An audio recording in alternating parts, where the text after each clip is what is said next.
Buenas noches, queridos amigos. Soy Aurelio Pastor y este es mi comentario semanal para Brújula Informativa. En los últimos tiempos, el Congreso de la República ha aprobado una serie de leyes que han sido calificadas por los especialistas como populistas, irresponsables, medidas que a criterio de los conocedores ponen en peligro la economía nacional, la economía de los peruanos y de las finanzas públicas, y pueden terminar desequilibrando todas las cuentas del país. Medidas como, por ejemplo, haber aprobado que todos los afiliados a las AFPs que no hubiesen aportado los últimos 12 meses pudieran tener acceso a una parte, hasta el 10%, de sus remuneraciones en la medida en que éstas no vayan más allá de un tope que en su momento se colocó. Medidas como, por ejemplo, señalar que todos los aportantes al Sistema Nacional de Pensiones tienen derecho a retirar el íntegro de lo que hubieran aportado a lo largo de su vida. Medidas como, por ejemplo, el derecho de no pagar los peajes porque estos habían sido involucrados con hechos de corrupción y que por lo tanto la gente no debía pagar lo que era producto de la corrupción y que iba a destinarse a las arcas de las empresas que estaban siendo investigadas. O medidas como la que se acaban de aprobar 2 días atrás con respecto a los derechos laborales de los trabajadores domésticos. Una serie de medidas que sin duda han generado polémica, han levantado las antenas del Ministerio de Economía, de los expertos en economía. Se ha tildado al Congreso de todo tipo de calificativos. Es verdad que el Congreso no está hoy conformado por gente que tenga mucha experiencia política.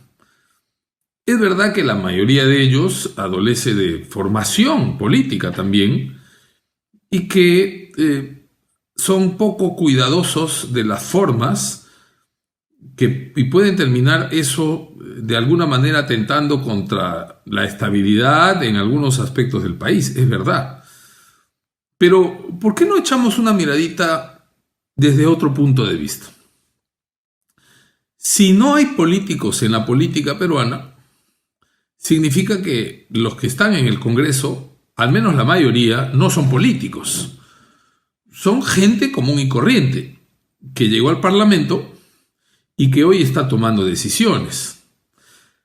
Se dice que los políticos tienen capacidad de reflexionar un poco más, y que seguramente ellos no tomarían medidas de esta naturaleza. Entonces los que no son políticos sí pueden tomar medidas de esta naturaleza. Pero no es que a lo mejor a través de los que están hoy en el Congreso se esté pronunciando una parte importante de la población. No es que quizás a través de esas voces lo que se hace es transmitir lo que usualmente siente la población. Habría que revisar, sobre todo si consideramos que el Congreso es fundamentalmente representativo y sobre todo si consideramos que a lo largo de los años el Estado muchas veces ha priorizado determinados equilibrios dejando de lado expectativas de mucha gente, de la población. Hace algunos años atrás, el filósofo estadounidense John Rawls, que desarrolló un importante trabajo en torno a la teoría de la justicia, desarrolló también un concepto al que denominó el velo de la ignorancia. A ver, ¿en qué consistía? Señalaba él que para tener una sociedad absolutamente justa, se necesitaba que el ordenamiento se construya sin que la gente sepa cuál es el rol en esa sociedad a la cual va a construir.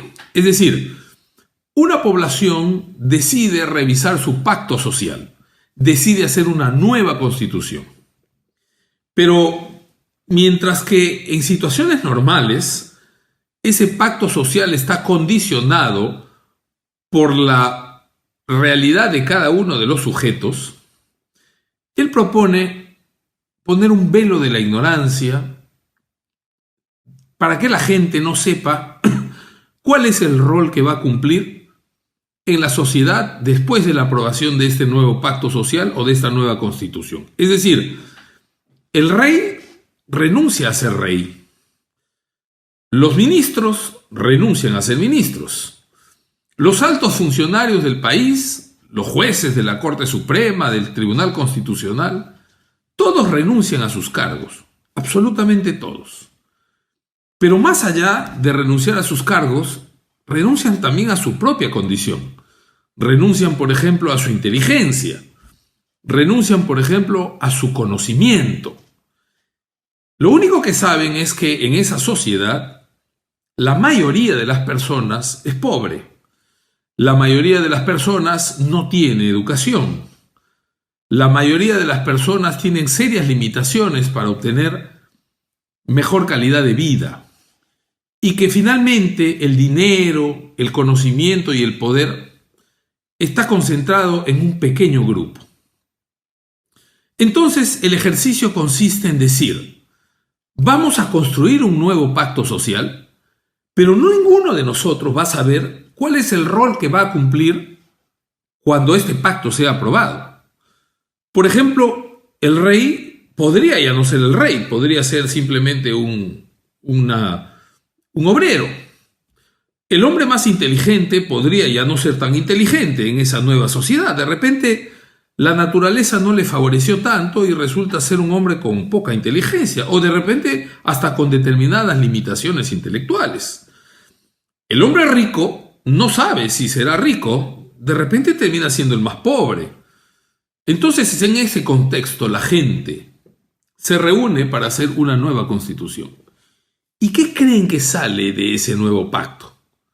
Sale una constitución sumamente proteccionista de la gente, porque todos se ponen en la probabilidad de que, aprobada la constitución, al otro lado, sea una persona con escasa posibilidad, una persona que necesite el apoyo y la manutención del Estado.